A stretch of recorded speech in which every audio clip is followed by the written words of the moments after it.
because we know the cost of these restrictions, the damage they do, the impact on jobs and on livelihoods and on people's mental health, and no one wants to be imposing these kinds of measures anywhere. And we didn't want to be shutting businesses, pubs, restaurants in one part of the country where incidence was very low, when the vast bulk of the infections were taking place elsewhere. And our hope was that by strong local action, strong local leadership, we could get the rates of infection down where the disease was surging and address the problem thereby across the whole country. I want to thank the millions of people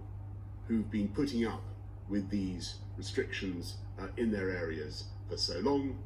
I want to thank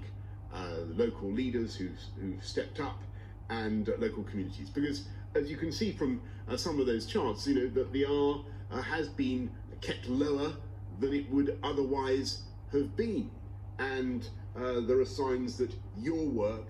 has been paying off, and we will continue as far as we possibly can to adopt a pragmatic and a local approach in the months ahead. But as we've also seen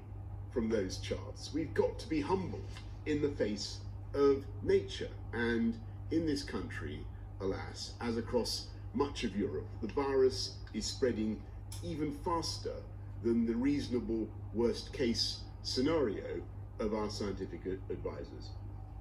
whose models, as you've just seen, now suggest that unless we act, we could see deaths in this country running at several thousand a day, a peak of mortality, alas, bigger than the one we saw in April. And as you've just seen, even in the southwest, where incidence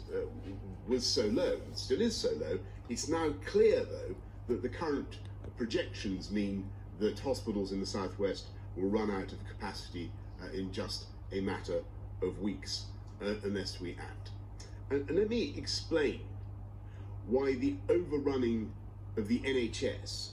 would be a medical and a moral disaster beyond the raw loss of life, because the huge exponential